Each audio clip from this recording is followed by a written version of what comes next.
Então, vamos lá, vamos falar sobre a psicoterapia focal, né? Assim, só repassando aqui os slides que nós tivemos na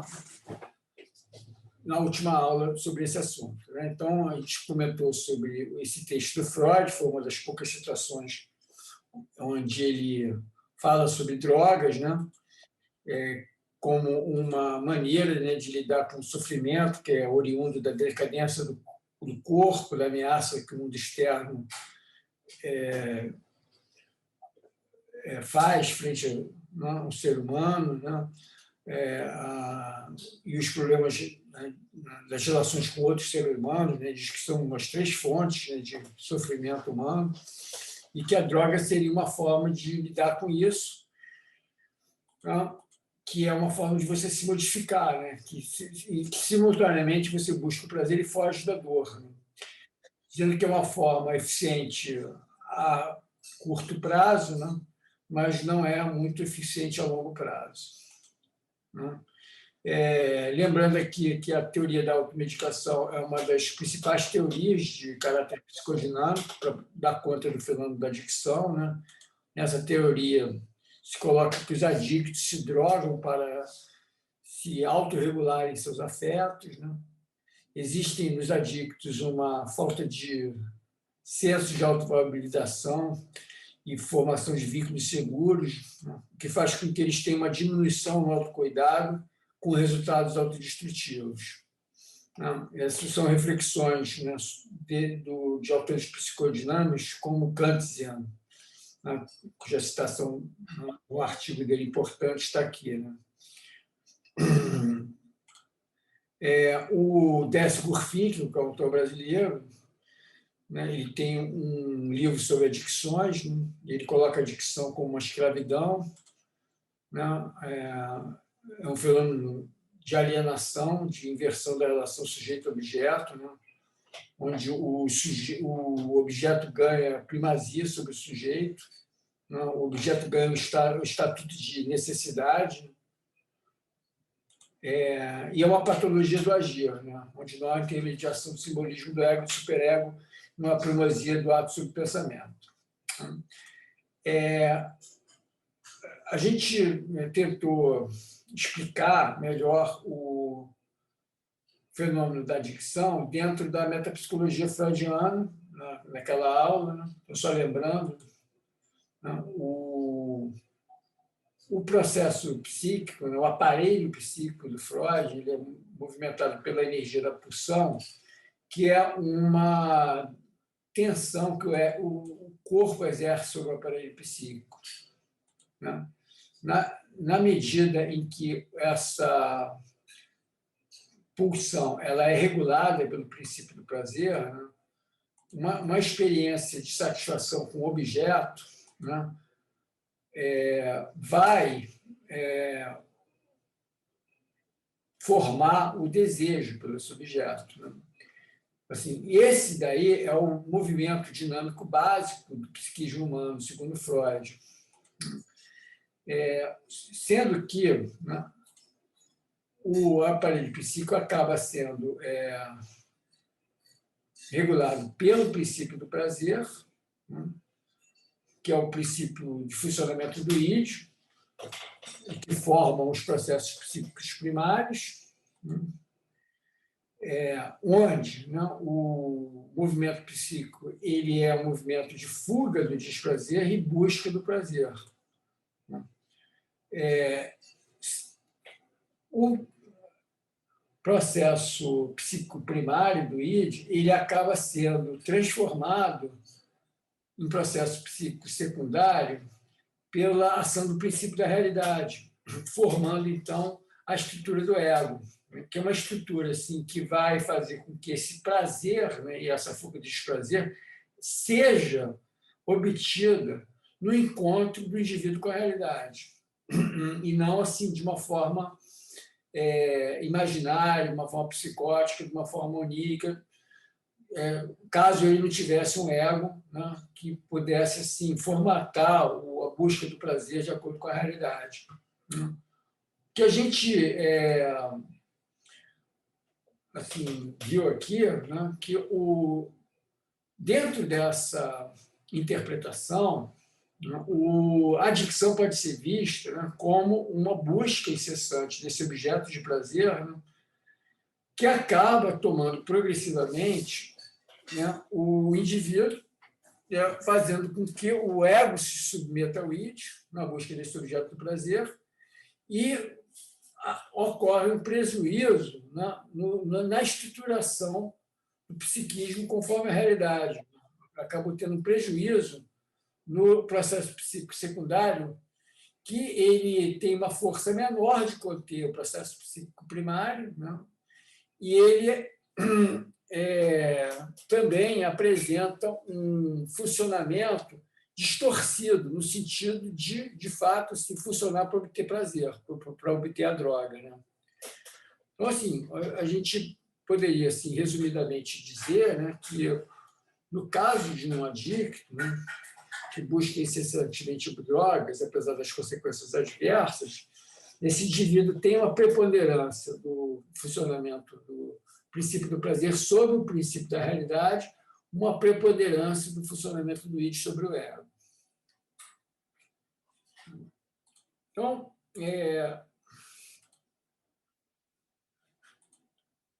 se a gente faz uma correlação, né, dessa teoria metapsicológica da adicção com o circuito adictivo cerebral, tal como ele é proposto pelas mais novas teorias neurocientíficas sobre isso, né, a gente tem o seguinte, né, como foi falado logo no início da disciplina, né, o primeiro estágio de desenvolvimento da adicção, né, é um estágio onde, assim, o circuito do prazer ele é ativado de uma forma excessiva, né, é chamado estágio de farra, né, onde a experiência de se drogar ela alcança uma valência afetiva maior do que as outras experiências, né, que é o fenômeno de indução de saliência. Então, essa experiência de se drogar se destaca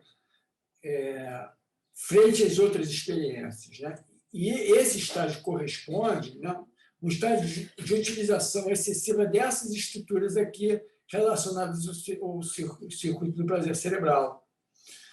No segundo momento, né, na medida em que o indivíduo continua usando drogas, ele vai experimentando um condicionamento afetivo das experiências de vida ao efeito da droga, de tal forma que experiências, né, positivas elas vão se associar ao efeito da droga, vão ter um caráter positivo porque se associam ao efeito da droga, e outras experiências vão assumir um caráter negativo, afetivo, porque não estão associadas ao efeito da droga, né? Então, vai haver um condicionamento afetivo que vai, assim, reforçar mais ainda a motivação do indivíduo se drogar, né? Esse tipo de modificação neural, ele inclui, né, a chamada amígdala estendida, né, que são o conjunto dessas estruturas aqui, né, que inclui a amígdala. Né? Essas estruturas, né, fazem parte, né, a modificação dessas estruturas fazem parte, né, da segunda fase de desenvolvimento neural da drogadicção, que é onde o indivíduo ele começa a se drogar, né, para não sentir abstinência, para não sentir o desconforto de não se drogar. Então, esse paciente, nesse momento, ele tem dois motivos para ele se drogar. Ele se droga porque a droga dá prazer e ele se droga porque não se drogar dá muito desprazer, né? Com a repetição contínua dessa experiência, né, um terceiro grupo de estruturas vai se modificar, que é a estrutura do controle executivo, né, fazendo com que essa pessoa chegue ao ponto de não conseguir inibir a sua motivação para se drogar, né, e distorça a sua cognição no sentido da busca da droga, né, do comportamento de buscar a droga, né? Então, esse circuito aqui, ele permanece no indivíduo, né, e ele é o responsável pelo fenômeno da compulsão, de modo geral. Né? Assim, a pessoa querer muito se drogar, ter síndrome de abstinência e não conseguir controlar o seu comportamento de se drogar. Né? É o circuito adictivo cerebral. Né? Se a gente for fazer uma relação desse circuito com os conceitos metapsicológicos da psicanálise, né, a gente diria assim, que essas duas estruturas aqui, né, do sistema de prazer e do sistema de afetos negativos, corresponde ao id, né, assim, onde né, existe uma tendência a se buscar o prazer e uma tendência emocional a se fugir da dor, né, se fugir do desprazer, né? Enquanto que o controle executivo ele corresponde ao funcionamento do ego, né? Onde o princípio da realidade ele está prejudicado em função do funcionamento excessivo dessas outras estruturas mais emocionais. Então, assim, tendo essa compreensão, a gente percebe que o trabalho psicoterápico ele é um trabalho, assim, inicialmente, né, de você devolver o ego a sua função de ser um representante eficiente da realidade. Né? Para isso, o terapeuta ele precisa adotar uma atitude assim, mais ativa. Então, esse que é o tema da nossa aula de hoje. Né? Ele funciona como um ego auxiliar desse paciente, né?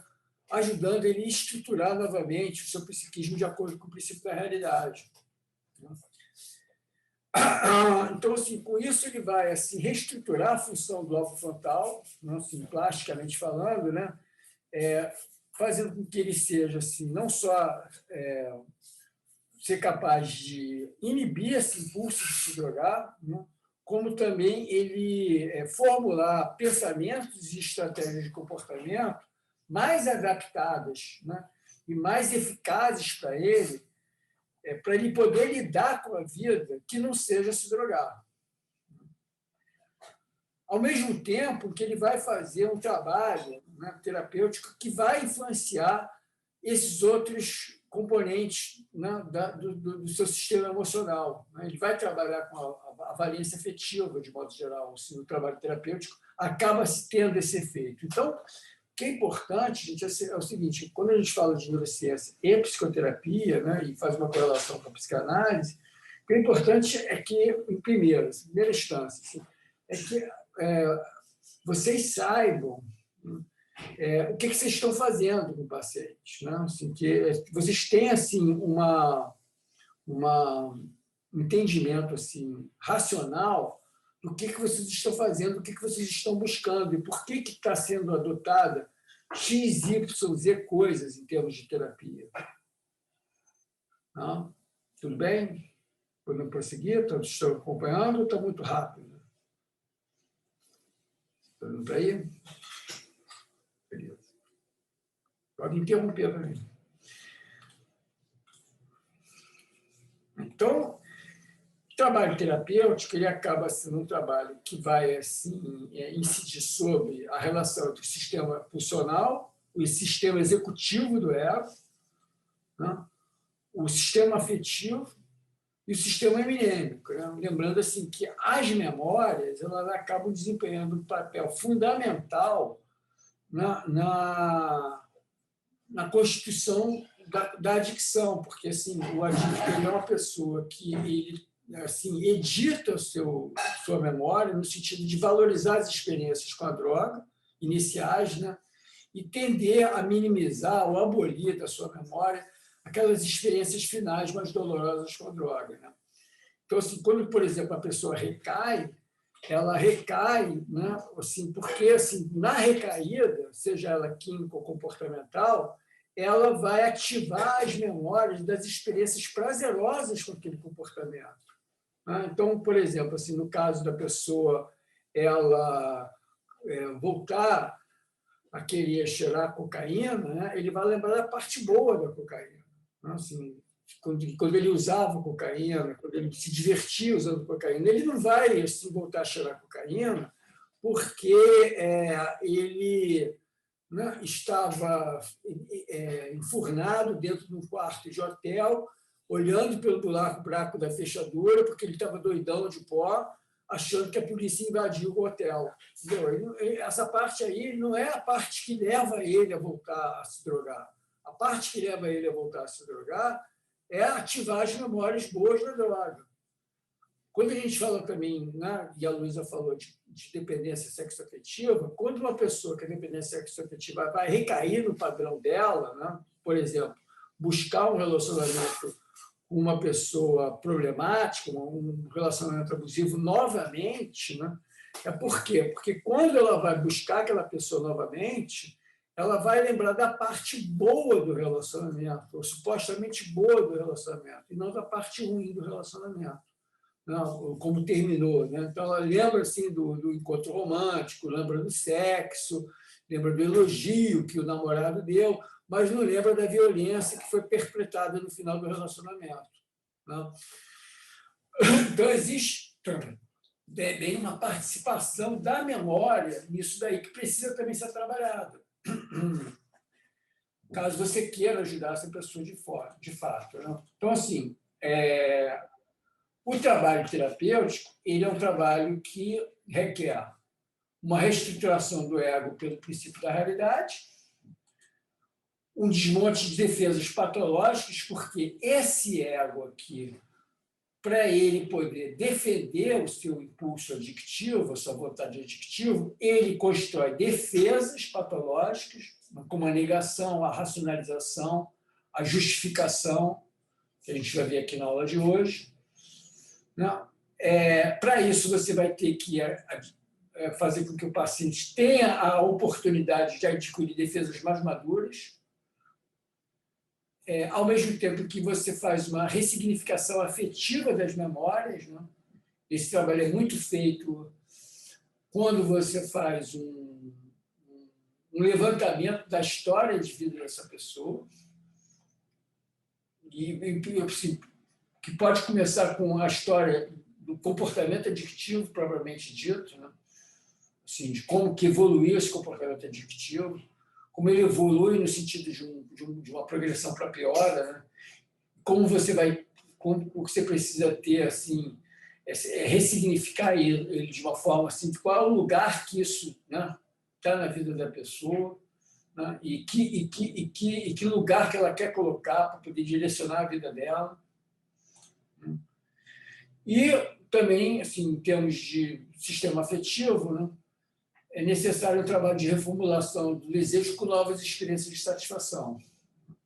Então, assim, a pessoa ela precisa se dar a oportunidade de construir, né, um desejo novo com base em outras experiências que não seja experiência adictiva, que não seja o açúcar, que não seja a droga, que não seja o sexo, que não seja o flerte, que não seja a compra compulsiva, né?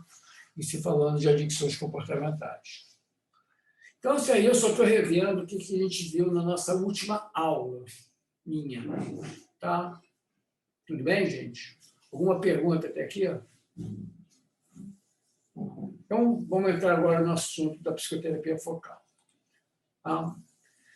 Pois bem, então, a psicoterapia focal, gente, é uma psicoterapia que se aplica à adicção por conta de ter como base esse conhecimento teórico, que eu acabei de expor de uma forma bastante resumida para vocês, e por conta disso, né, se tem uma técnica de terapia, né, que é bastante aplicável aos casos de adicção.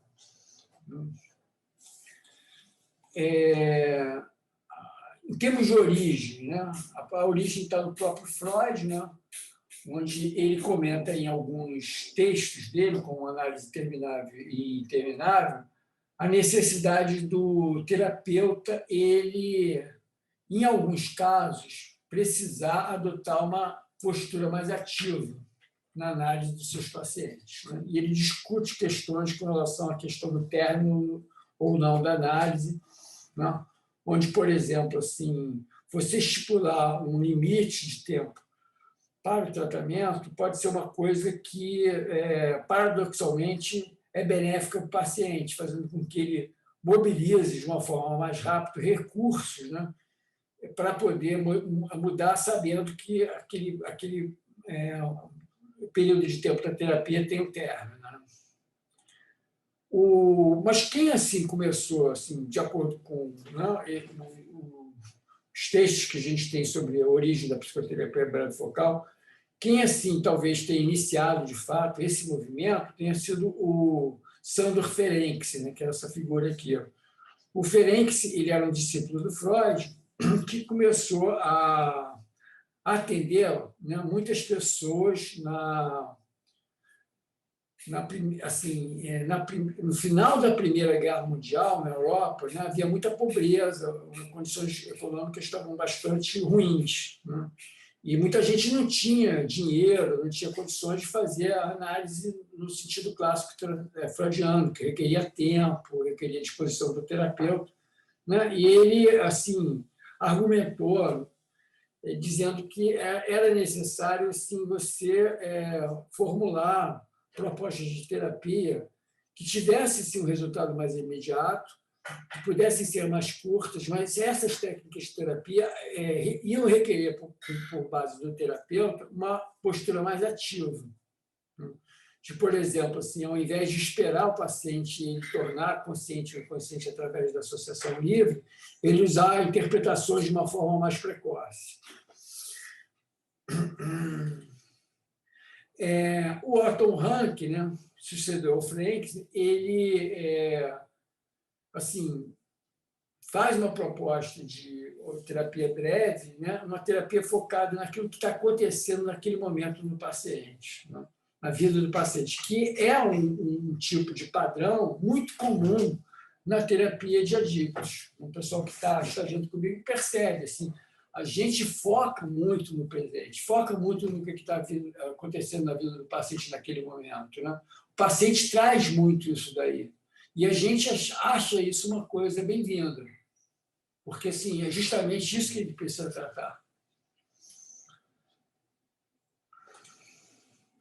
O Franz Alexander traz um outro conceito, né, que é o conceito de experiência emocional corretiva, né, que é um conceito bastante interessante, né, que está dentro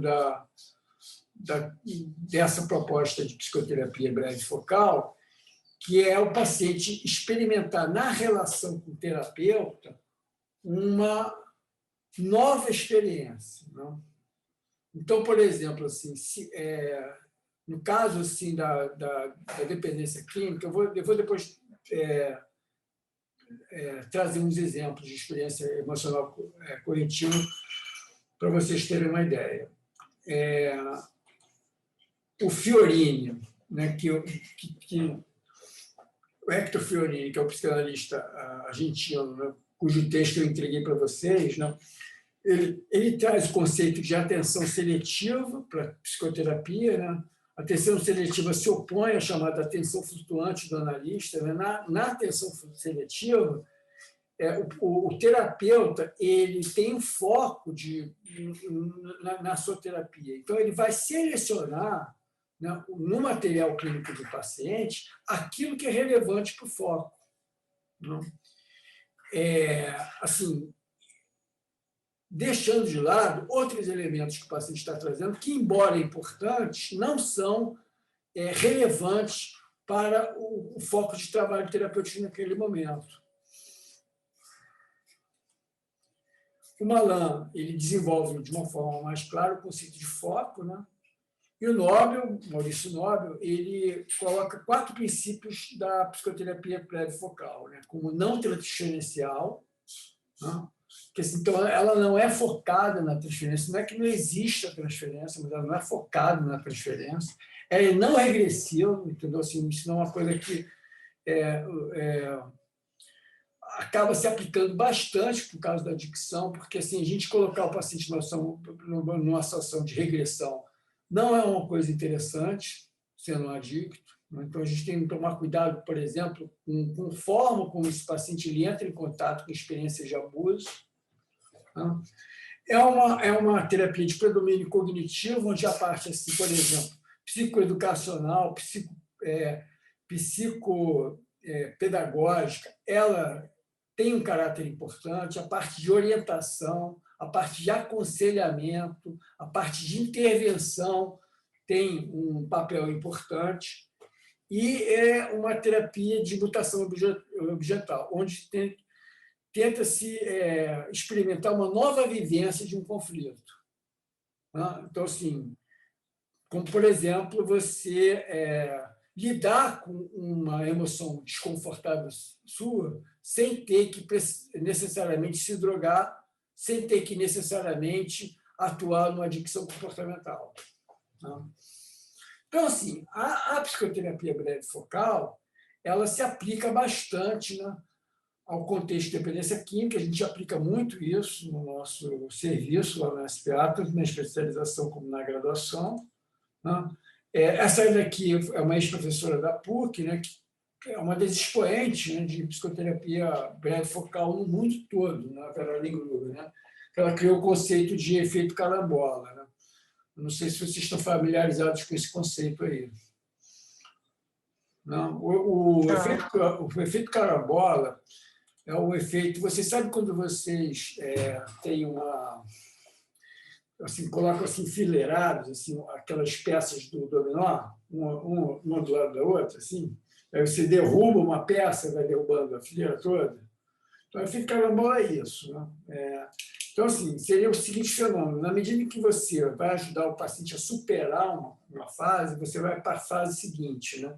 Você tem mais forças para poder ajudar essa pessoa a superar uma segunda fase, né, do tratamento. Então, por exemplo, assim, começa o tratamento assim, tentando fazer com que o paciente consiga ficar limpo, consiga afiar a abstinência. Isso vai deixar ele mais fortalecido para enfrentar um segundo momento, como, por exemplo, que é ele voltar a trabalhar e voltar a estudar. Né? Assim por diante. Né? Essa é a ideia do efeito carambola. Então, assim, vamos ver aqui, gente, os elementos da psicoterapia breve focal, os conceitos principais. Então, conceito principal número 1, a aliança terapêutica. O que é a aliança terapêutica, pessoal? O que é aliança? Termo, aliança terapêutica. É o vínculo que o terapeuta cria com o paciente. Quem que falou isso? Eu. Eu quem? Eu, Roberto. Estou aqui. Tá, desculpa, agora que eu vi.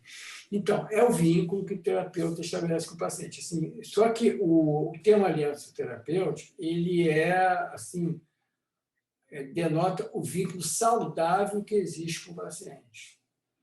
Essa que é a aliança terapêutica. Então, assim, por que vínculo saudável? Porque existe outro vínculo que não é saudável. Então, assim, tanto da parte do paciente, como da parte do terapeuta. Existe um vínculo que não é saudável. O paciente adicto, ele, em geral, é um paciente que tem dois lados. Ele tem um lado que quer se recuperar e tem outro lado que não quer. Né? E a ideia da psicoterapia focal é você se aliar ao lado que quer se recuperar. Né? Mas ficando atento para o lado que não quer se recuperar. E também você vai fazer a mesma coisa com você. Entendeu? Qual é a parte sua, né, que ela está ali assim, ajudando o paciente a se tratar? Porque tem partes do terapeuta que podem não ajudar. Né? Partes contratransferenciais, partes inconscientes, demandas de carinho, demandas de afeto, demandas de ter uma representatividade importante na vida dessa pessoa, demandas de controle, comportamento de ficar refém do paciente por medo, né, de ser assertivo. Tudo isso precisa ficar atento para que você possa manter o vínculo de uma forma saudável. Mas o vínculo a gente costuma dizer sempre, né, que é a primeira coisa no tratamento. Né? O vínculo é o primeiro momento do tratamento. Não adianta nada você ter uma boa história, colher uma boa história, ter uma boa teoria, ter uma melhor equipe, ter o melhor supervisor, se você não tem uma capacidade de fazer vínculo com esse paciente. Muitas vezes o problema não está em você, está no paciente. Assim, ele é um paciente que não se vincula, é um paciente que tem dificuldades com o vínculo, né? E você precisa saber como lidar com isso daí, como conduzir ele a um lugar assim, de confiança no seu trabalho. Não é uma coisa muito fácil, mas essa é o pilar, vamos dizer assim, da terapia. Isso aí não diria que é uma coisa só da psicoterapia psicodinâmica e da psicoterapia focal, é da terapia de modo geral, seja ela qual for.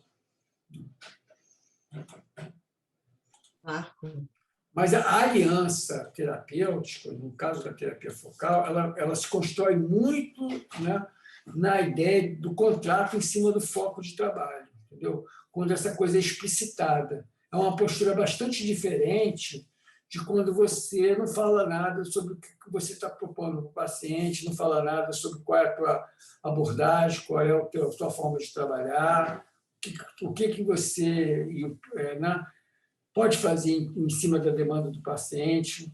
Se você deixa a coisa assim, em aberto, assim, com uma postura só passiva de escuta, né, você não está assim, formatando a aliança terapêutica no sentido da terapia focal.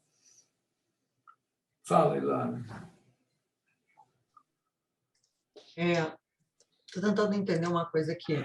Quando uma pessoa com adicção, costuma ser mais difícil estabelecer o vínculo enquanto a pessoa ainda está sob o efeito de drogas, etc., ou enfim. E também de que forma a importância de você estabelecer esse vínculo de primeira. Se existe, por exemplo... Se a pessoa está sob efeito de substâncias, fica muito mais difícil de você fazer qualquer tipo de coisa terapêutica com essa pessoa, seja vínculo, seja interpretação, seja ressignificação, qualquer coisa.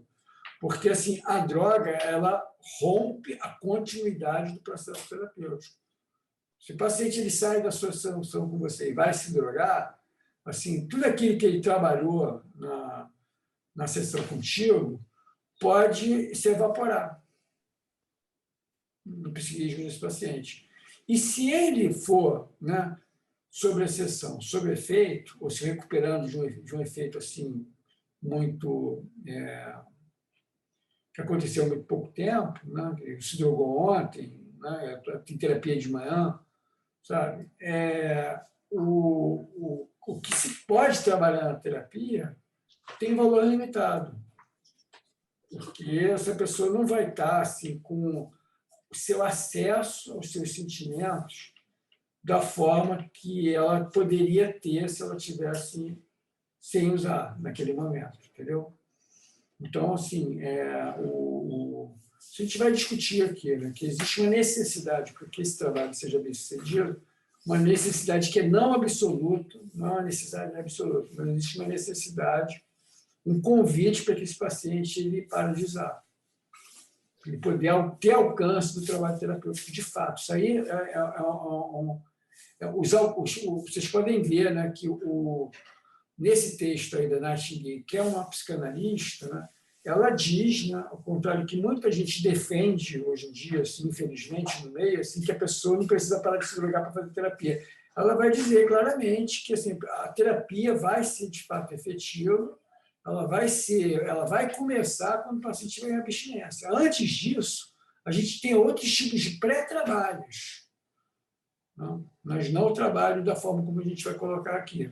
Não quer dizer que a gente não possa trabalhar quando o paciente está usando.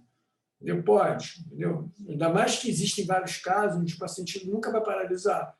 Tem casos em que a droga é simplesmente um sintoma e não o problema principal. Entendeu? Então, isso aí precisa ser avaliado adequadamente, né, também. Né? Qual é o tipo de abordagem que esse paciente precisa. Né? Agora, em relação a essa questão do estabelecimento do vínculo, normalmente, o que eu entendi é que era importante, nas sessões iniciais, você estabelecer o vínculo. No caso de uma adicção, funciona dessa forma também ou é distinto? No caso da adicção, funciona. A importância de você estabelecer o vínculo de Claro, primeira mais do que, também é a mesma não, coisa. mais do que qualquer outra condição, entendeu? Olha só, o paciente adicto é um paciente assim, que sofre preconceito, é um paciente estigmatizado, é um paciente envergonhado, é um paciente que se sente julgado, se sente inadequado, acho que ele não pertence àquele espaço, ele entra ali na clínica sua e, entendeu? Né? Ele acha que, né, aquilo ali não é para ele. Então, assim, essa pessoa, ela mais do que qualquer outra, precisa do acolhimento. Né? Mais do que qualquer outra, ela precisa de uma atitude de não julgamento, entendeu?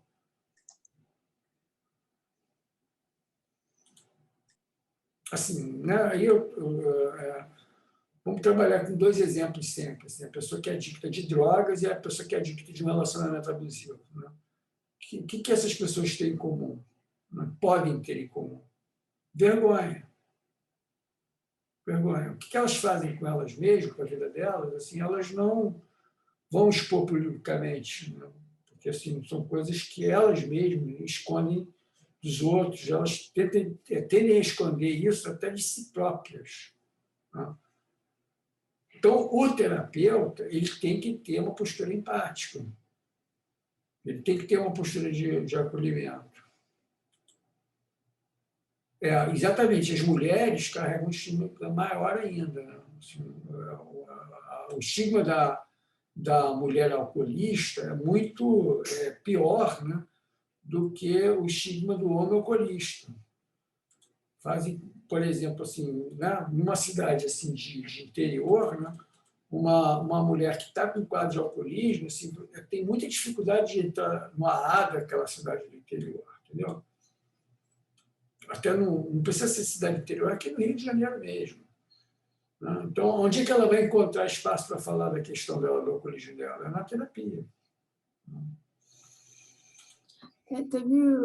Não sei quem participou, mas teve o congresso da BEAD esse final de semana, e um dos dados que eles apresentaram foi a procura, como cresceu a procura por mulheres pelo AA, porque agora elas podem ficarem anônimas, né, na tela e tudo.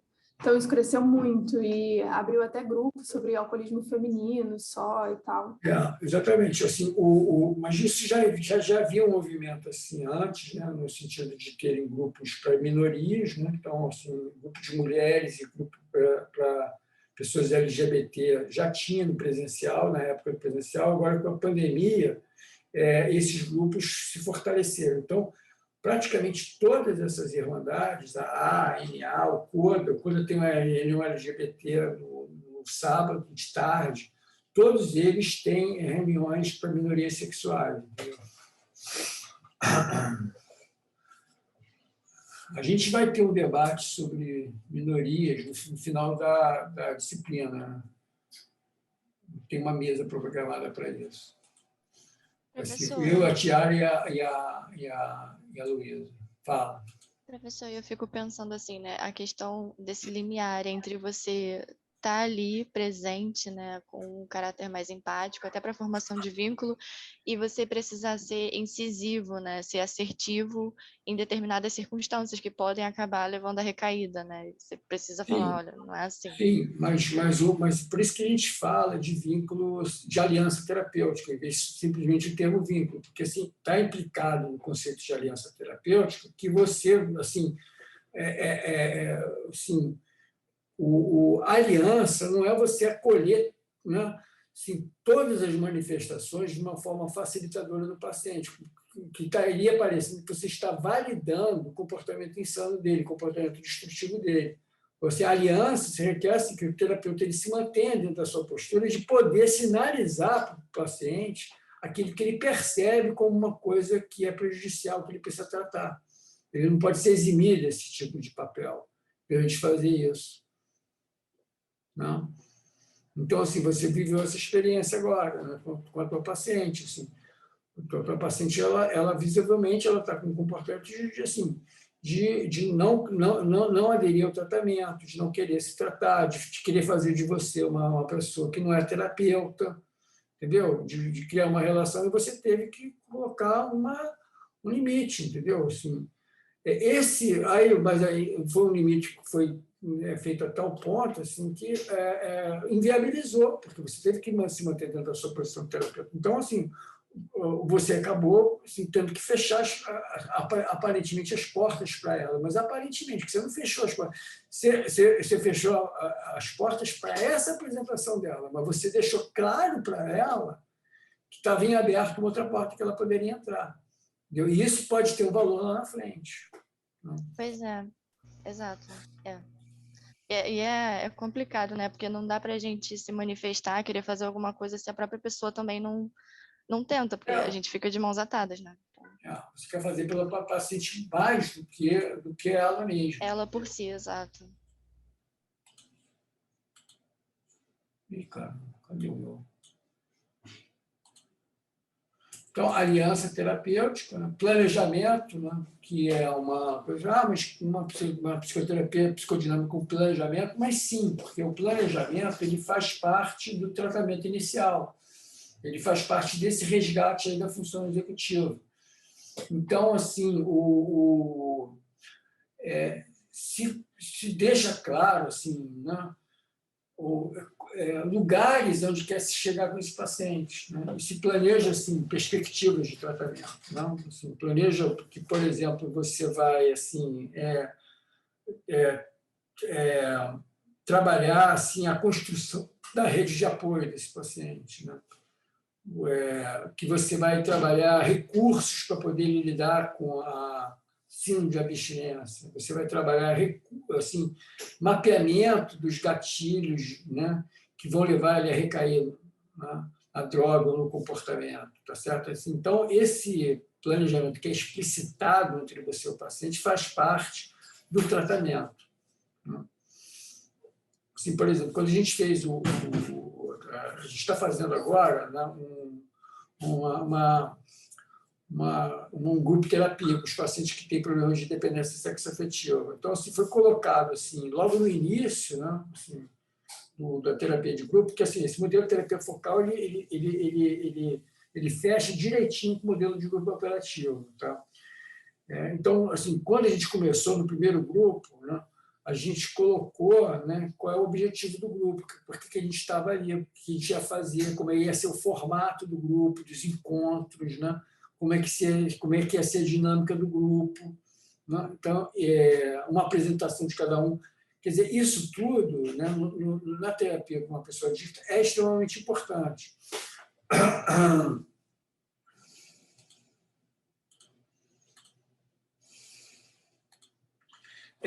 O conceito de foco, de atenção seletiva, né? Então, assim, o foco ele é uma coisa assim, né, que dá assim, a verdadeira característica da terapia, né? Tem um foco. Então, muitas vezes esse foco é a abstinência, né?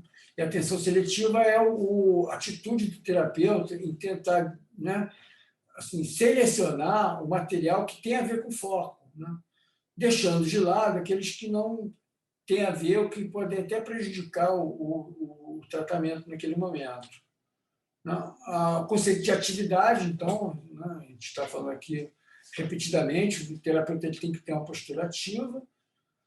Né? A ideia da experiência emocional corretiva. Né? Então, assim, isso é uma coisa bastante interessante que vocês experimentam no tratamento com o paciente adicto, assim, que é no seguinte sentido, assim, a tua relação com ele tem que ser diferente das relações tóxicas que ele tinha com as outras pessoas, entende? Então, assim, se ele assim, se ele ao falar de droga, ele recebia assim, pô, legal, né? Droga é maneiro, vamos lá comprar mais uma dose, você vai ser a pessoa que vai falar o que você vai fazer com isso, entendeu? O que você quer com isso? Onde é que você acha que você vai chegar, né, com mais uma dose, comprando de novo? Né? Se o paciente ele tem um comportamento de assédio, de flerte compulsivo, ele vai manifestar isso na sessão com você, você vai ser a pessoa que, ao invés de ficar calada, e não fala nada, você vai sinalizar. Então, assim, você vai tendo, assim, com base na tua resposta como terapeuta, a possibilidade, né, de você fazer com que o paciente experimente emocionalmente um novo estado. Assim, porque você responde diferente das pessoas, da família do paciente, das projeções do paciente, das transferências do paciente. Você supostamente é o representante do lado que o paciente quer alcançar, que é o lado de viver de uma forma, né, mais livre, certo? E mais eficiente, mais amadurecida. Assim, eu gosto muito desse termo experiência emocional corretiva, que parece que está tendo que corrigir alguma coisa, né? Mas é um termo que se usa em psicoterapia focal. É importante entender a ideia, né? Porque se a gente se ater assim, às nuances da palavra. O efeito carambola, que eu já falei aqui, né? É um conceito importante. Né? Pois bem, e aí o que acontece, né? Na psicoterapia focal? Assim, a gente sabe que esse paciente ele tem uma história, né, que fez com que ele se tornasse um adicto. Adicto químico, adicto de relacionamento, adicto de jogo, adicto de sexo, adicto de comida, é um adicto. Né? Então, assim, na terapia se trabalha um foco.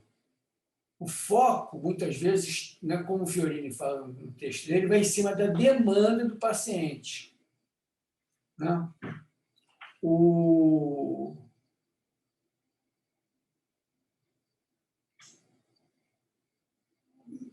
Vamos trabalhar aqui alguns exemplos de foco.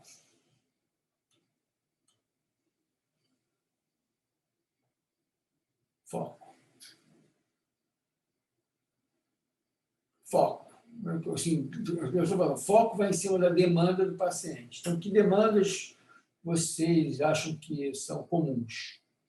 O paciente ele vem buscar ajuda, não bate ali, não bate agora não, ele clica no sistema lá manda uma mensagem, né, para o nosso telefone. Ele está buscando o quê? O que ele está buscando? Parar de usar. Parar de usar. A grande maioria está buscando parar de usar. Né? Vem com, ou continuar parado de usar. Agora, assim, uma pessoa com caso de dependência sexoafetiva, o que ela pode buscar? Né? Por exemplo, a gente tem uma paciente que está no grupo, que ela é dependente de romance. Ela mesmo se declarou dessa forma, eu sou dependente de romance. Ela está no relacionamento com uma pessoa que não corresponde à disponibilidade dela da mesma forma, e ela está sofrendo por causa disso. Tá? Assim, a demanda dela, né, assim, na minha interpretação, é parar de sofrer por causa de relacionamento. Ela queria ter relacionamentos legais. Na verdade, ela quer ter um relacionamento bom com esse cara. Embora a gente desconfie que isso não seja possível. Então, o foco dela, o foco do tratamento dela, não poderia ser essa proposta. Vamos, né, construir relacionamentos onde você não sofra, ditos relacionamentos saudáveis. Agora, para isso, você vai ter que trabalhar a sua dependência de romance.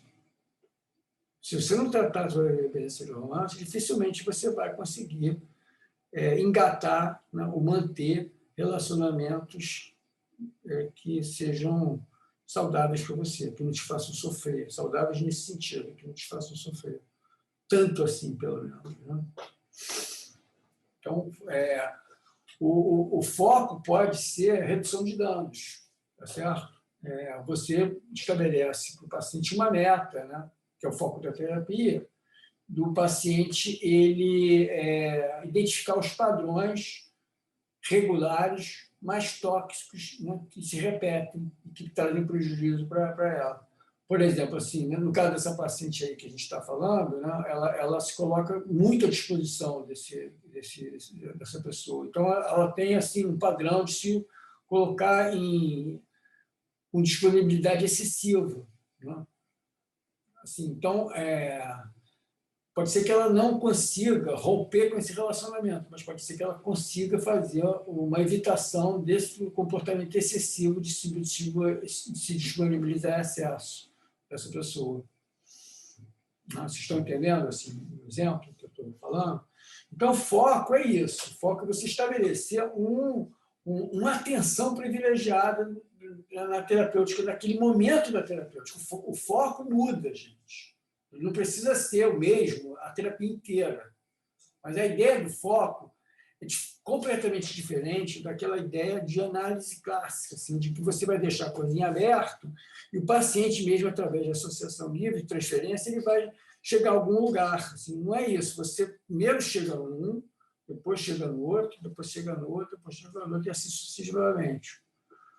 Você pode usar o mesmo referencial teórico, mas você só muda a forma de conduzir a terapia. E vai mudar de acordo com a atitude do terapeuta. Não vai esperar que o paciente faça isso por você. Marco, como é que isso compara com o TCC? Porque quando você descreve, me lembra muito o TCC. Não, mas então, a psicoterapia focal ela tem uma origem também na TCC. Entendeu? Ela tem uma origem, ela usa técnicas de TCC. Ela usa técnicas de TCC. Ela não é uma coisa incompatível com a TCC. Então, assim, no trabalho com foco, o que o terapeuta ele vai se deparar? Ele vai se deparar assim, com os conflitos atuais, com os mecanismos de defesa, com a necessidade de ganhar motivação para a mudança do paciente, motivação para aquela mudança, usando técnicas motivacionais, e um trabalho de reestruturação cognitiva. Né? Você está falando de TCC, está aqui. Né? A reestruturação cognitiva faz parte do trabalho de foco. Né? Trabalhando-se, por exemplo, assim, na linha da TCC, as crenças disfuncionais com que levam a pessoa a repetir aquele comportamento patológico. Identificação dessas crenças. Né? Que tipo de técnicas o terapeuta utiliza? Acolhimento e vínculo, interpretação, confronto, psicoeducação e sugestão ativa. Né? Confronto é uma palavra assim, mal interpretada, né, em terapia, porque muita gente acha que confronto é o terapeuta hostilizar o paciente, né, é uma coisa bem agressiva, não é isso. Confronto é você fazer o seguinte, né? Você ouve o que o seu paciente tem a dizer, registra isso, né, e devolve para ele em outras palavras, entendeu? Tipo assim, confrontando aquilo que ele quer com aquilo que ele está fazendo, entendeu? Então, assim, por exemplo, uma coisa assim, um exemplo assim, bem tosco assim, de confronto. Assim, aquela pessoa que quer parar de beber frequentando o bar que ele bebia. Então, o paciente vai falar assim, eu estou querendo parar de beber, eu vim aqui, falo com você, eu estou trabalhando as minhas questões ali dentro da minha família, tentando assim, não ficar assim, tão estressado com o que meu pai fala, o que a minha mãe fala, o que meu irmão fala, que aquilo ali me dava vontade de beber, que eu aprendi isso aí com você. Né? Então, estou muito motivado a parar de beber, mas, assim, eu também estou fazendo uns testes para saber se eu estou curado ou não. Então, de vez em quando, eu desço lá no bar, converso com a galera, mas não bebo nada, não. Aí você vai falar para ele, assim, você vai reunir isso, assim, mas assim, você está dizendo que você quer parar de beber, e você está fazendo essas coisas todas, indo no bar, né, encontrar com essas coisas, com essas pessoas, você acha que isso vai te ajudar a ficar sem beber? Né? Ou não? Certo? Assim, o confronto significa assim, você tentar resgatar, né, ou cobrar, entre aspas, né, uma coerência do paciente, né, entre aquilo que ele está querendo, aquilo que ele está pensando e aquilo que ele está fazendo. Né? O confronto é isso. Né? Então, o terapeuta ele faz isso numa perspectiva de poder fazer com que o paciente crie o quê? Consciência de si. Esse que é o objetivo do confronto, criar consciência de si. Porque muitas vezes a pessoa ela não tem assim, noção disso, ela não tem noção de que ela está sendo uma pessoa incoerente no nível tão explícito. Assim. Então, o confronto é necessário para poder trabalhar isso daí. Né? E o confronto acaba, assim, não só assim, tendo como efeito ganho de consciência, como tem como efeito assim, criar maior motivação para a mudança. Então, o confronto não é assim, validação do paciente, das questões do paciente, não. Né? Não é assim, não é esse a utilização adequada do termo confronto. O confronto ele é bastante necessário no terapeuta com adicto, na minha opinião. Porque não é só na minha opinião, na opinião de vários autores. Né? O foco ele pode ser depois através da construção de novos significados, novos valores, né? E aquisição de novas habilidades, de um novo funcionamento, pode ser transportado para um novo foco. Né? Assim que o paciente ele encontra assim, uma estabilidade maior com relação às suas questões adictivas, né? Você pode, né, fazer um trabalho de investimento assim, terapêutico na história mais passada desse paciente. Né? Então, assim, muitos pacientes assim, chegam num momento assim, que, assim, quer ver um exemplo de trabalho desse trabalho, assim, dessa relação? Foi numa paciente que eu estou muito com o negócio do grupo, porque a gente fez um grupo nesse sábado, então eu estou muito com os exemplos desse grupo aí especificamente, né? Mas tem uma paciente que ela está há 6 meses em abstinência. Ela trouxe assim, precocemente situações dela de abuso sexual, né? Bastante sofrida, né? Chorando sempre que ela vai falar, e na terapia também, assim, muita intensidade na terapia, né? Mas o que assim, tem sido colocado como foco, né, assim, agora? Ela continuar esse processo de abstinência dela, ela solidificar esse processo de abstinência dela. Não adianta você querer tratar o abuso, né, se a pessoa não tem estabilidade na vida dela atual. Né? Assim, porque ela vai se drogar e ela vai ficar sujeita a um novo abuso. Né? Então, assim, o trabalho agora com ela é consolidar ela numa abstinência que ela já encontrou, ela já está há 6 meses, mas está assim, instável ainda, né? Para, num outro momento, ir lá e revisitar a história de vida dela. Mas aí como que você dá essa barrada assim nela? Tipo, não é o momento agora. Não, exatamente, porque, por exemplo, assim, ela trouxe, da última vez, ela trouxe de novo, né, assim, as situações que ela está assim, entrando em contato com isso. Né? Inclusive, assim, é a primeira vez que ela fala sobre isso. A gente não corta, entendeu? Mas a gente coloca para ela a necessidade que ela tem de continuar agindo no sentido da recuperação dela de dependência química. Né? E hoje falando o seguinte, assim, não adianta, né? Foi devolvido isso para ela, assim, né? de várias formas, né? A seguinte mensagem, né? Não adianta a gente agora tratar isso daí se você não está preparada para isso, né? Se você vai se drogar amanhã, né? Se você está em risco de recair. Porque se você recair, né? Você vai colocar assim, por água abaixo tudo que a gente está trabalhando aqui. Então, vamos fortalecer isso. A gente não deixa assim, dizer que isso é uma coisa importante. A gente valida, a gente vai dizer que a gente vai tratar isso. E quando existe espaço para tratar isso, né, a gente acaba, obviamente, interagindo com o paciente sobre essa questão. Né? Mas assim, não é o foco agora, não é o foco principal. Por isso que o conceito de foco é importante. Se o paciente ele entra em contato com isso precocemente, ele pode recair e morrer. Entendeu? Eu tenho paciente que teve contato com isso, assim, com a questão sexual dele, né, de admitir um lado de orientação sexual dele que ele não queria admitir precocemente, ele não suportou a angústia, recaiu e morreu. Então, assim, tem que tomar cuidado, né, com pacientes adictos, né, com relação a isso. Não sei se eu te respondi. Sim, sim.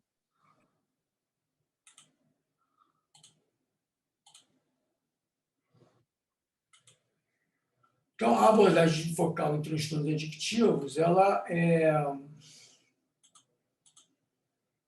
então, assim, ela inclui foco, né, objetivos, né, e estratégia para você poder alcançar esses objetivos. Então, os objetivos em geral, né, então, abstinência, assim, redução de danos dos padrões mais nocivos, né, resgate da qualidade de vida, assim, reconstrução dos relacionamentos, né, busca de um novo funcionamento, né,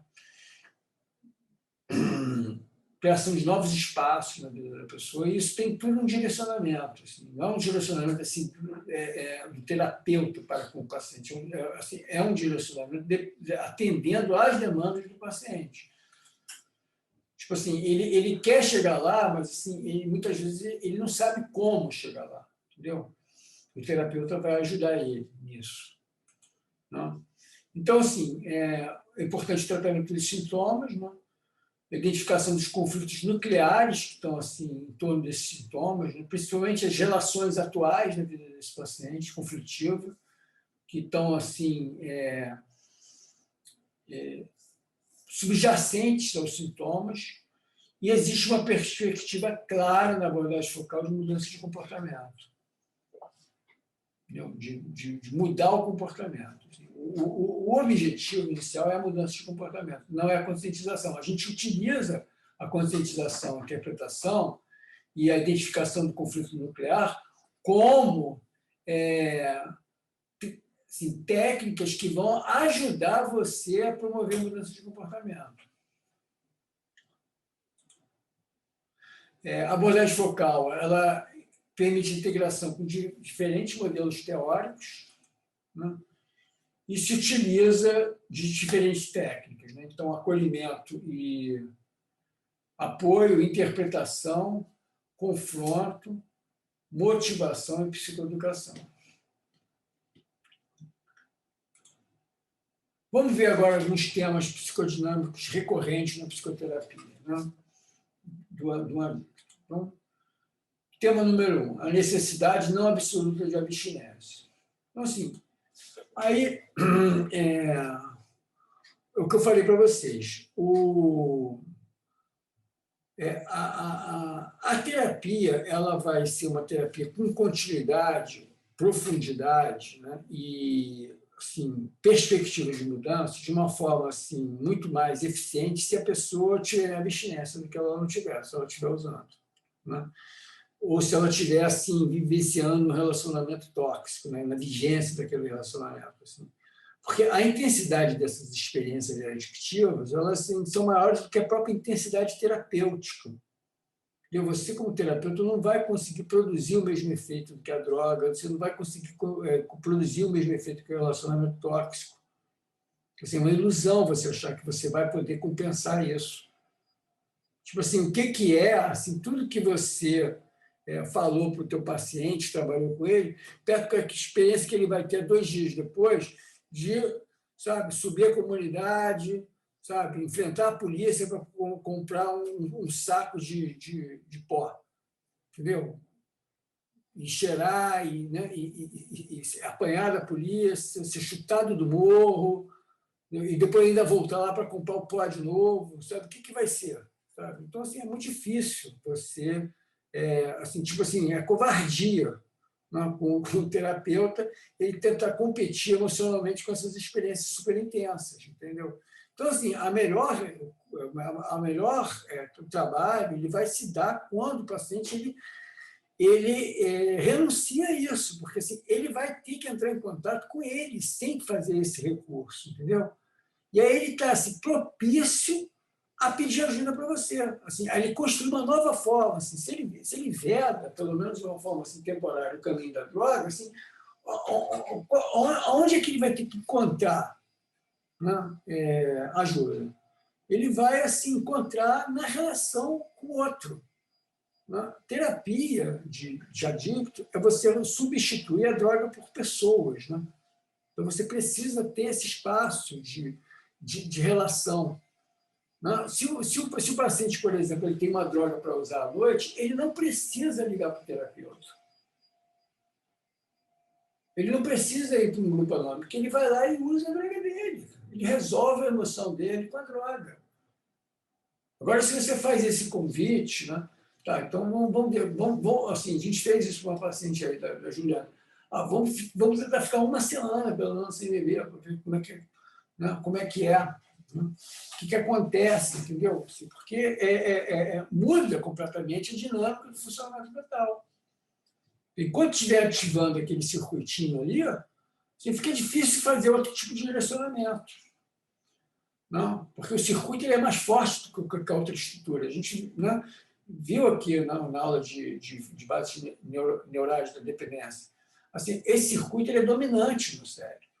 Fica muito difícil você fazer um trabalho que reverta isso daí enquanto a pessoa estiver na chamada ativa, estiver atuando na forma da adicção, pelo menos na química. Né? Nas outras comportamentais, a necessidade de abstinência assim, não é tão forte assim como na química. Tá? Mas fala aí, Juliana. Não, professora, é isso que eu ia perguntar, tipo, se tinha um limiar na parte química, mas não, essa necessidade absoluta volta-se mais para a dependência comportamental, então, né? Não, a necessidade não é absoluta de qualquer dependência. Então, qual seria o limiar, assim, tipo, de acordo com a gravidade do caso? Tipo... Sim, de acordo com o padrão compulsivo, né, que a pessoa tem. Né? Mas existem outras questões também que, assim, não quer dizer que uma pessoa que não queira parar de usar, a gente não possa acolher ela e tratar ela, entendeu? A gente pode fazer um trabalho assim, até motivacional para a pessoa chegar lá. Né? A gente pode fazer um trabalho de redução de danos, trabalhando outras questões com essa pessoa, entendeu? Que não exatamente seja abstinência. Né? Com isso, a gente pode até alcançar um efeito sobre a abstinência. A gente tem que ter uma ideia se esse paciente vai conseguir ou não, se ele está numa fase, né, onde ele consegue controlar. Porque a maioria dos nossos pacientes, quando eles chegam a pedir ajuda para isso, eles já chegam nessa terceira fase de disfunção executiva. Já passaram da fase da farra, já passaram da fase do afeto negativo, já estão na fase da disfunção executiva. Uma vez que chegou nessa fase, você dificilmente vai obter controle. Toda vez que o paciente repetir o comportamento, ele vai manifestar o mesmo tipo de padrão compulsivo. Entendeu? Então, assim, a gente tem que ter uma clareza disso, né? Para a gente não ficar enxugando gelo. Entendi, obrigada.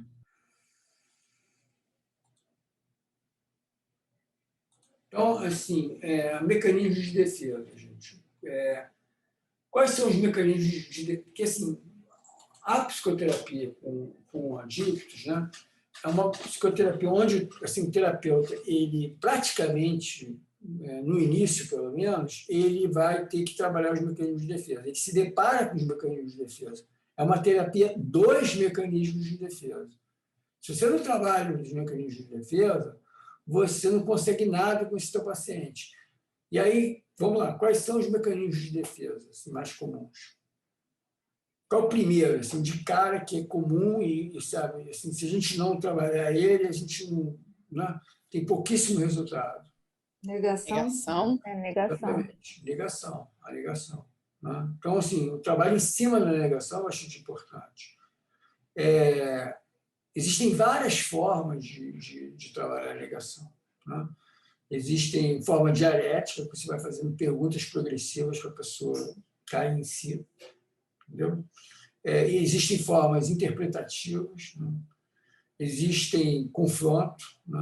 Existe psicoeducação, você dá dados a respeito da doença, explicar ele.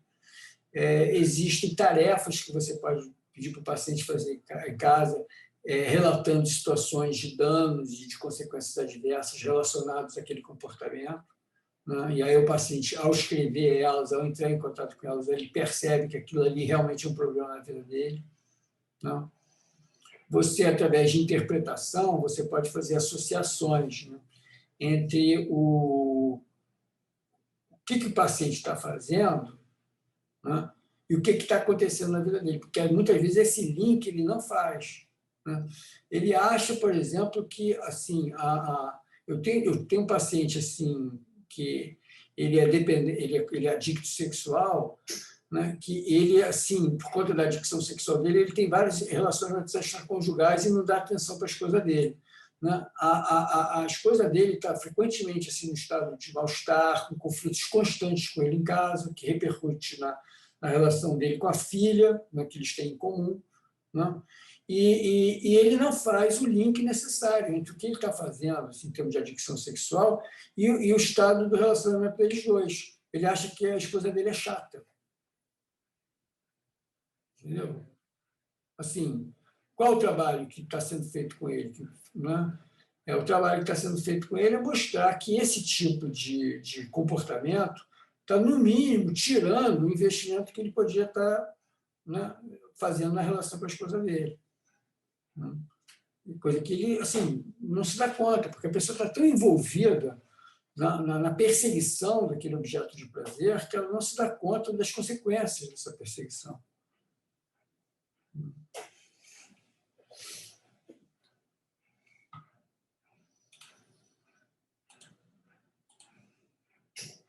Então, assim, nós temos a negação, né?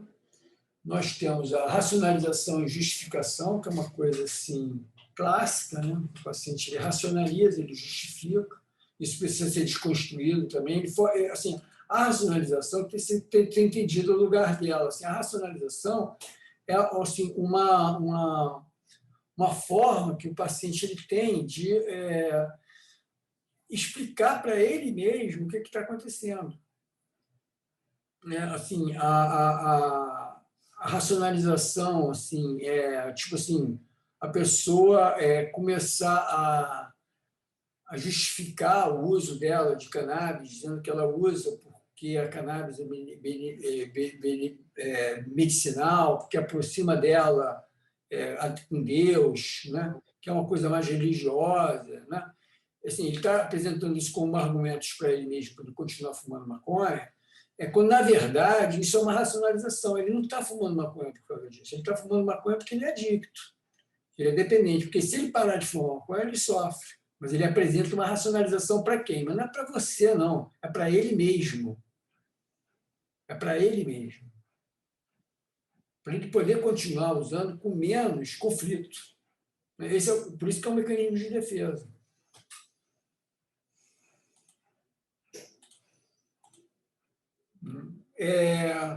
A minimização, né? Então, não é tão grave assim, né? Não é tudo isso. Tem vezes que eu tenho controle sobre o uso. Assim, eu falo para meus pacientes o seguinte, assim, não, tem vários pacientes que chegam para mim e falam assim, não, mas olha só, eu não sou alcoolista, não, porque tem várias vezes que eu bebo só uma garrafa de cerveja e fico numa garrafa.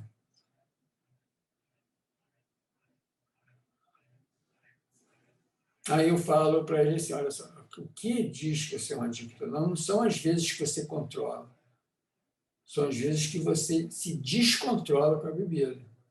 Com uma pessoa que não é adicta, ela não tem esses episódios de descontrole com a bebida. Quando ela tem, se ela tem, ela vai utilizar esses episódios de descontrole para poder reduzir o consumo ou parar de consumir. E não para continuar consumindo, como é o teu caso. Então, assim, o que eu estou usando, né, nesse momento, como técnica terapêutica, ao fazer isso? Vamos lá. O que vocês acham que eu estou usando? Qual é a técnica? Psicoeducação. Exatamente, eu estou explicando para ele como é que funciona a adicção e estou usando a história dele para poder encaixar ela no conceito, entendeu?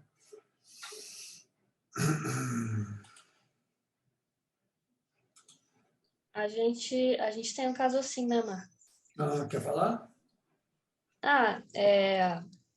Tem uma paciente que ela veio para o serviço e ela teve que ter essa psicoeducação inicial, porque a gente classificou ela como alcoolista em binge, né? Que justamente isso, são esses episódios ruins que definem se ela tem um problema com a substância ou não. E ela veio procurar ajuda porque aconteceram alguns episódios em que ela ou perdia o controle sobre si mesma, fazia coisas que ela não gostaria que ela fizesse se ela estivesse sóbria. Então, a questão dela maior não é ela perder o controle sobre a quantidade de álcool que ela bebia ou não. A questão era a perda do controle dela mesma nos momentos em que ela não conseguia mais estar sobre si, né? E aí, assim, a questão então não era a quantidade, não era assim, bebia todo dia, não conseguia parar. Eram os episódios em que ela simplesmente se perdia. Exatamente. Isso acontece muito assim na adicção por açúcar, entendeu? Quando a gente fala assim, você é compulsiva por comida, né? Assim, né? A pessoa não aceita, mas eu não como muito, né? Eu como muito pouco. Até, aliás, assim, ela vai mandar essa, assim, eu nem tomo café da manhã nem almoço. Eu só como de noite. Eu como de noite o quê? 2 barras de chocolate, né? 15 brigadeiros, entendeu? Assim, então, e aí tem um sofrimento emocional relacionado a isso, né? Então, é a hora de você estar devolvendo isso para o paciente, né?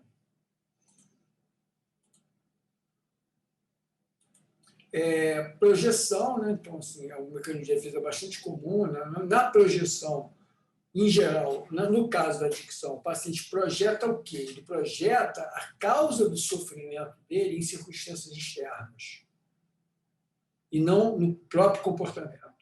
Então, ele está assim, infeliz por causa da mãe dele, por causa do pai dele, por causa da sociedade, por causa de você, terapeuta, que não é um bom terapeuta, por causa do grupo anônimo, que só tem gente chata,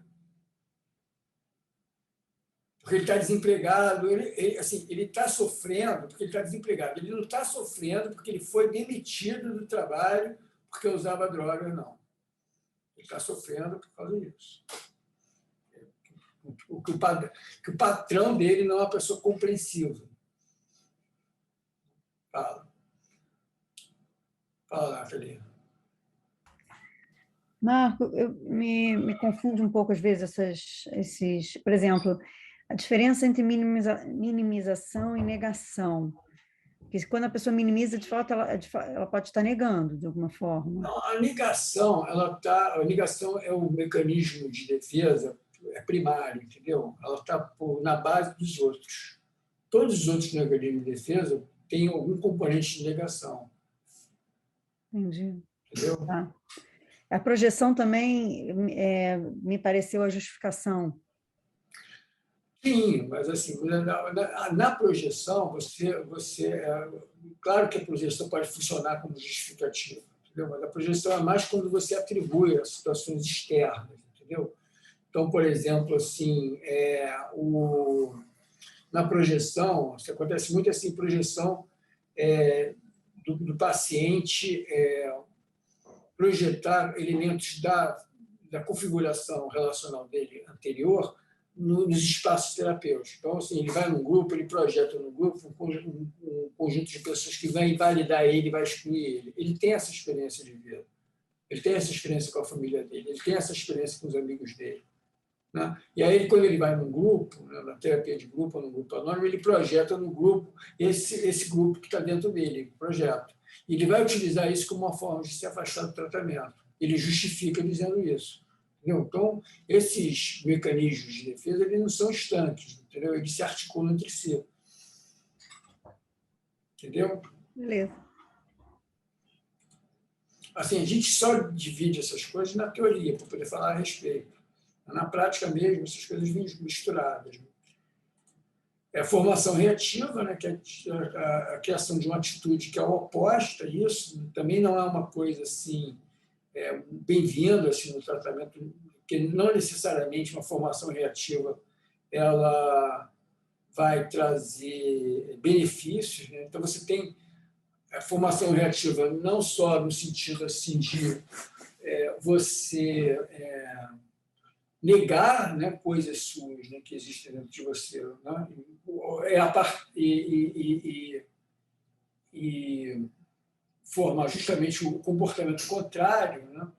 Como você tem assim situações em que você tem um comportamento assim, muito insano no passado, né? E quer assim de uma forma reativa formatar um comportamento assim muito moralmente correto, né?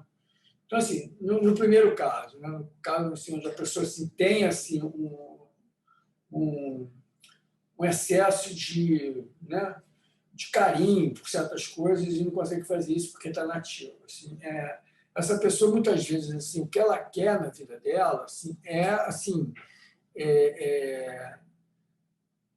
se tornar uma pessoa assim, aceitável para a família, ter carinho dos seus familiares, criar um bom vínculo, assim, circular bem ali afetivamente, assim, dentro do seu grupo social, assim, o valor dela não é assim de ser um porra louca que se droga por aí, assim, o valor dela é esse, assim. Como ela não se vê capaz, né, de atingir esse objetivo, que ela já carrega consigo um senso de autovalorização, ela, como formação reativa, ela constrói um personagem oposto a isso, que é o drogado, o porra louca, etc, etc. Com isso, ele consegue a atenção da família por essa via, né? Outro exemplo de formação reativa que acontece também assim, que é muito comum, que o paciente ele chega no tratamento, ele fica limpo, né?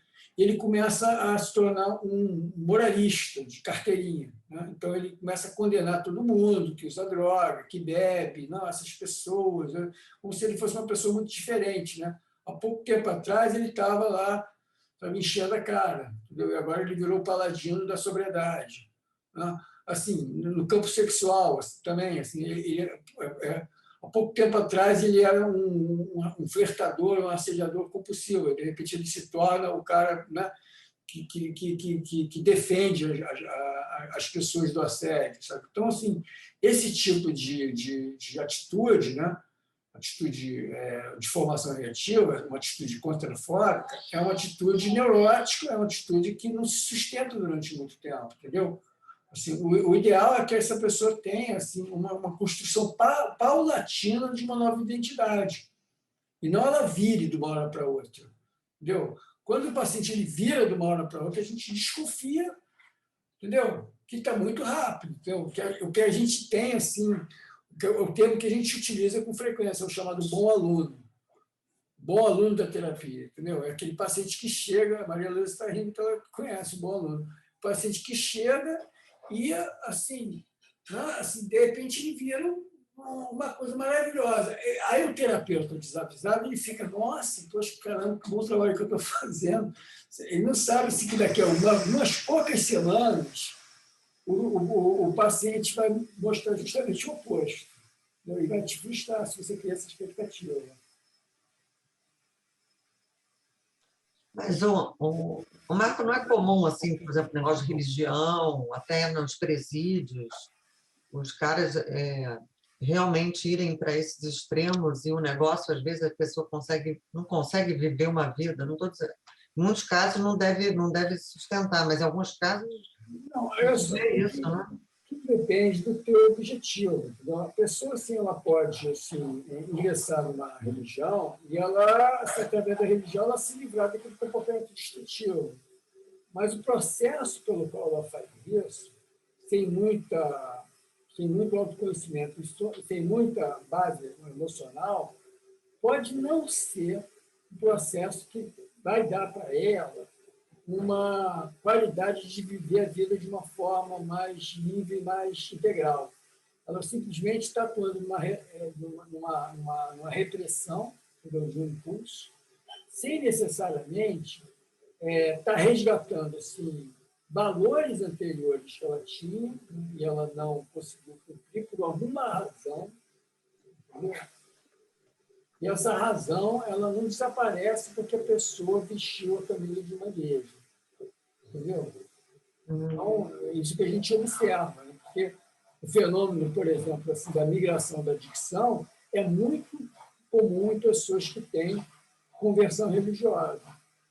Porque a pessoa só verifica o problema numa área da vida dela. Não percebe a vida dela como um todo, a vida dela emocional como um todo. E a necessidade de se trabalhar outras questões, que não sejam só a droga. Entendeu?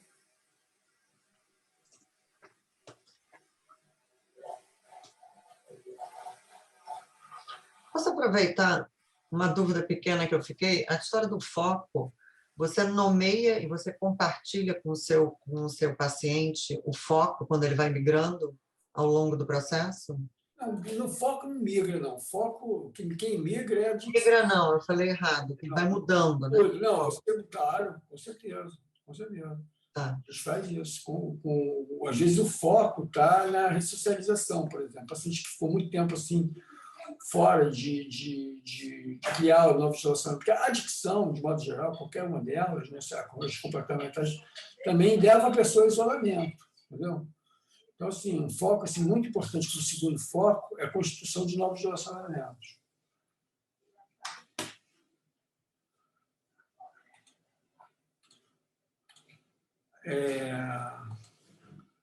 Então, assim, interpretações psicodinâmicas relevantes. Né? Então, assim, os motivos inconscientes para usar, né? A pessoa, assim, a ideia, assim, de você ter assim, uma atenção psicodinâmica, uma atenção para o funcionamento inconsciente é bastante útil para o paciente adicto. Porque muitas das motivações para usar são inconscientes. Né? Assim, não se dá conta assim, que ele está, muitas vezes, assim, querendo usar porque ele quer agredir tal pessoa. Né? Muitas vezes, ele está assim, querendo usar porque ele tem assim, um senso muito grande de falta de validação. Ele não se sente validado, ele não se acha capaz de obter essa validação. Assim, que não seja se drogando. Entendeu? E, às vezes, ele não se dá conta que ele está nesse movimento. Entendeu? Então, assim, a interpretação psicodinâmica, nessas horas, ela é bastante interessante. Não? E também o contrário, assim, motivos inconscientes para não usar. Motivos inconscientes para não usar. Resgatar esses motivos inconscientes. Quer ver um exemplo clássico? É o seguinte: o paciente que ele é um dependente sexoafetivo, flertador compulsivo, colecionador de múltiplas parceiras. Esse paciente, né, muitas vezes assim, ele está egossintônico com esse comportamento que está trazendo problemas para ele. Né? Mas, assim, quando ele, na terapia, ele percebe que esse comportamento dele tem uma raiz, e muitas vezes essa raiz é a repetição do comportamento que ele abominava quando ele era criança do pai, isso pode servir como uma motivação para a mudança. Não é isso?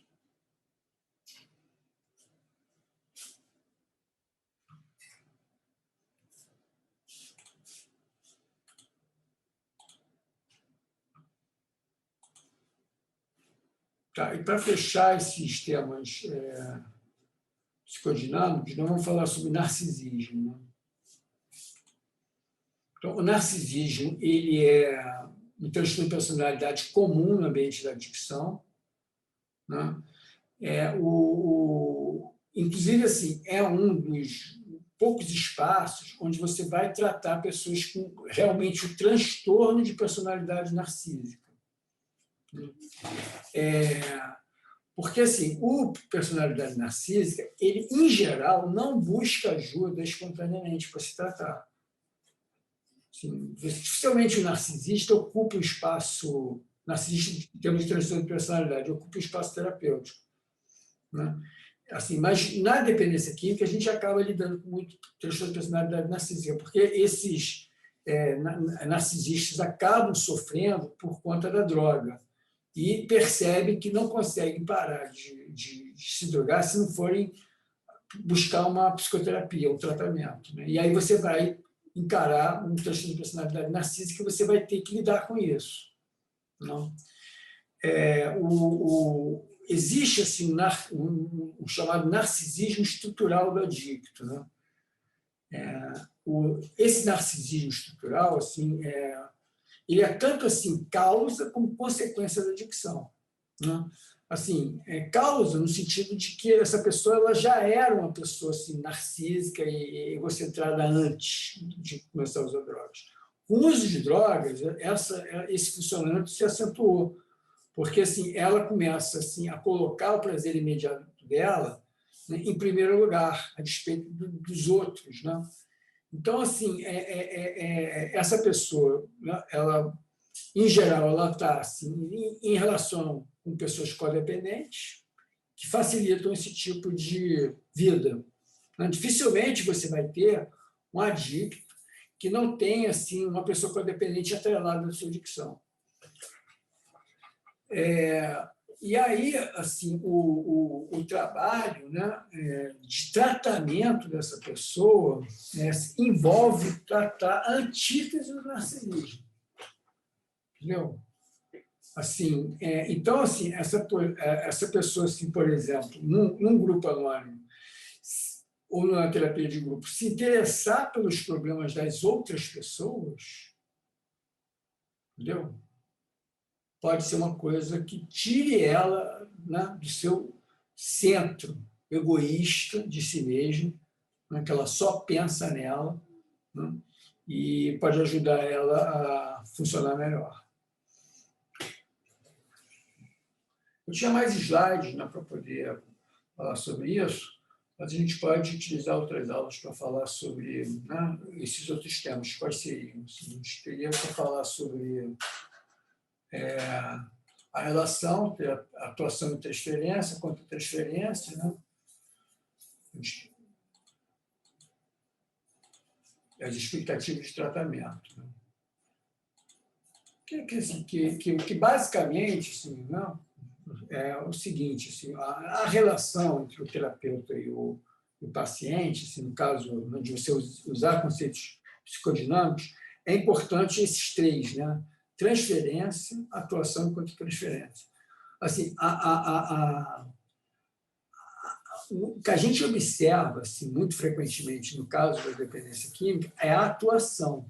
Então, em minhas estagiárias, assim, gênero feminino, né, assim, se deparam direto com esse tipo de fenômeno. Assim. Estão ali diante de um paciente que não está fazendo transferência nenhuma de um padrão do passado para ela. Está atuando diretamente em um assédio, um desejo erótico, uma erotização da terapia. Não? E, assim, a atitude com relação à atuação é uma atitude de dar limite, não é uma atitude de interpretar necessariamente. Você pode até interpretar, mas, assim, é importante que a atuação ela seja limitada, porque esse paciente tem que assim, aprender a não atuar, não ceder assim, ao impulso, que é o impulso de transformar aquela relação numa relação que não é terapeuta. Então, ele quer transformar você em um amigo, quer transformar você em um parceiro sexual, entendeu? E você não está ali para isso. Não? A outra questão tua, importante, no que tange a transferência, é a contra-transferência do terapeuta. Porque assim, o terapeuta tem que tomar muito cuidado de ele não querer assumir um lugar que não é dele, por demandas dele, conscientes ou inconscientes. Entendeu? Então, assim, papéis que são comuns do terapeuta, ele querer conscientemente ocupar: salvador do paciente, ajudador, pessoa importante na vida do paciente. A gente tem que tomar muito cuidado com isso daí. Entendeu? Assim, o terapeuta assim, que ele não conhece o tratamento de adicção, os seus meandros, né? Por isso que eu falo para o meu assim, gente, olha só, vão lá nos grupos anônimos, conheçam-os todos eles assim, de uma forma assim, minuciosa, porque vocês vão entender melhor como é que funciona o mundo e a cabeça dessa galera. Porque se você não conhece, você fica sujeito à manipulação. E assim, o principal inimigo do terapeuta, qual é? Do inimigo interno do terapeuta. Fala. Ele mesmo? Não. A codependência. A codependência. A codependência. É triste. É você querer, assim, estar numa função de agradar, de controlar e cuidar dessa pessoa. Assim, porque você não está ali para agradar, você não está ali para controlar, porque se a pessoa, assim, é dela esse processo, é seu, você pode só monitorar, né? Mas o que ela vai fazer com aquilo é problema dela, e você não está ali para cuidar dessa pessoa, porque assim, a proposta é ela gerar autocuidado, né? Então, você é apenas um facilitador disso, assim, como se cuidar, né? Então, assim, tipo assim, né, se eu sou compulsivo por compras, né, eu vou, né, fazer o quê com o meu paciente? Eu vou fazer um orçamento, né? Olha, eu ganho tanto, preciso gastar tanto ao longo do mês. Você faz isso com o teu paciente, né? Põe o pé no chão. Então, assim, olha só, antes de você ir lá comprar no shopping aquele presente que você quer comprar, você tem que pagar a conta de luz, né? Não, assim, agora, se o paciente vai fazer isso ou não, esse é um problema dele, entendeu? Mas você já fez o trabalho, sabe, né, de orientação com relação a o que vem antes e o que vem depois, né? Tá? Então, são essas coisas aí. Eu espero que tenha sido útil para vocês, que vocês tenham assim, tido uma clareza maior, né, do que vocês podem fazer com pacientes adictos, assim, quando a gente utiliza conceitos e técnicas das terapias psicodinâmicas no âmbito das adicções. Beleza? Eu que agradeço. Você já pensar assim, não, Marco Aurélio, assim, a única palavra que ele fala, assim, o dia inteiro é adicto, né? Ele vai falar, acordar falando de adicto e dorme falando de adicto, só fala de adicto, né? Mas acho que é verdade. De certa forma, sim. E surf, né, Marco? Pô, não falo espalha, não. Não, mas é a minha adicção para surfar. Entendi. Quando eu sou adicto, né, assim, comportamental de surf, eu não falo nada, assim, porque eu estou nativa, né? Tá certo. Então, gente, obrigado aí, vocês terem ficado aí até o final, valeu mesmo. Tem mais textozinhos aí das monitoras, tá? Se prepara aí. Vamos lendo, hein? Tá? Obrigada, Marco. Obrigada. Obrigada, Marco. Obrigada, Marco. Obrigada, Marta. Tchau. Valeu, Marco.